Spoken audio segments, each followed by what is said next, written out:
Ito na po yung concrete pan natin, measuring 4 meters by 8 meters. So lalagyan po natin ito ng tilapia fingerlings na 1,000 pieces. At saka may 100 pieces na karpa. Supposed to be hindi sana natin ilalagay dito yung karpa. Kaya lang masyadong maliliit. So try muna natin palakihin dito sa concrete pan with aerator. Dito mayroon po siyang makina dyan, LP100. So mayroong diaphragm na 1 meter. So may reducer tayo na 2 inches by 1/2. Then elbow sa baba, elbow din papunta dito, mayroon ding elbow dyan, then T. So mayroon tayong Matala air diffuser na 6.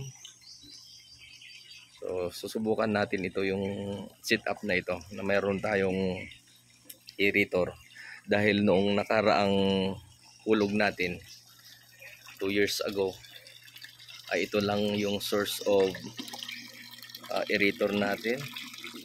Itong 24/7 to flowing po, wala po tayong gasto dito. So yung libre po siya, o tingnan nyo, wala po siyang makina na ka-attach, free flowing po yan.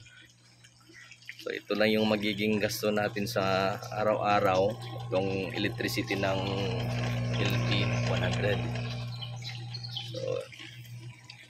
So abang-abangan natin kung ano yung update natin sa ating concrete pan. So ito lang yung pagkakataon na nagkaroon tayo ng aerator, dahil yung mga nakaraan nating hulog dito ng tilapia ay hindi gaano nag-success sa kadahilan ng walang aerator. So subukan natin ito, yung ganitong setup, baka sakaling okay. At mayroon din naman tayong earthen pan doon. So i-update ko din kayo yung laman ng ating mga earthen pan. So ito lang muna. So maganda yung performance ng aerator natin, oh. Mabulang mabula. So yung distance between ng Matala sa isa is 2 meters, mga 2 meters siguro. 2 meters yung kanilang distance. So hindi po natin design ito, ginaya lang din natin sa mga naka-upload ng YouTube. Na modify lang ng konti. So hopefully maganda yung performance niya. So itong area natin dito ay mainit. May mga punong kahoy dyan pero malalayo naman siya. Yan siya. Pero dito sa ating pan, wala namang nakakasilong directly. So ito yung pinakasit natin. So, hindi pa yan napuno yung tubig kasi itong area, itong tubig na kuwan natin is 3 days bago mapuno. So sobra kalahati pa lang, mga magdalawang araw na. So nilalagay lang muna natin dyan para mag-acclimatize sa temperature, kasi medyo mainit yung pinanggalingan niya pa. Ito mga 20 kilometers ang pinanggalingan nito. So mamaya alisin din natin, kahit mga 20 minutes nating i-acclimatize itong fingerlings natin para hindi naman mabigla, kasi masyadong malamig yung tubig natin dito dahil nga flowing.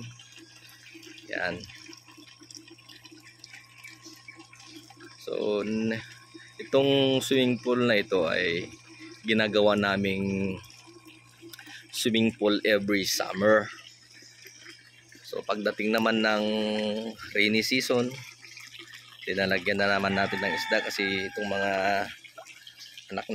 anak ko ay Hindi na sila naga-swimming kapag ganitong kalamig na.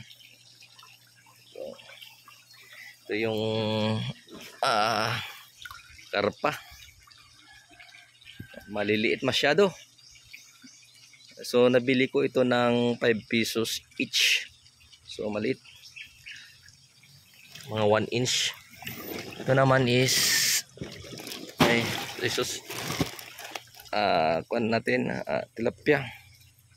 3 pesos each. So 1,000. At sa June 15 dagdagan din natin ito ng 4 na kilo na fingerlings kasi may mga mura naman dito na per kilo ang fingerlings. So sa kaibigan ko kumukuha ako doon ng 240 pesos per kilo na fingerlings.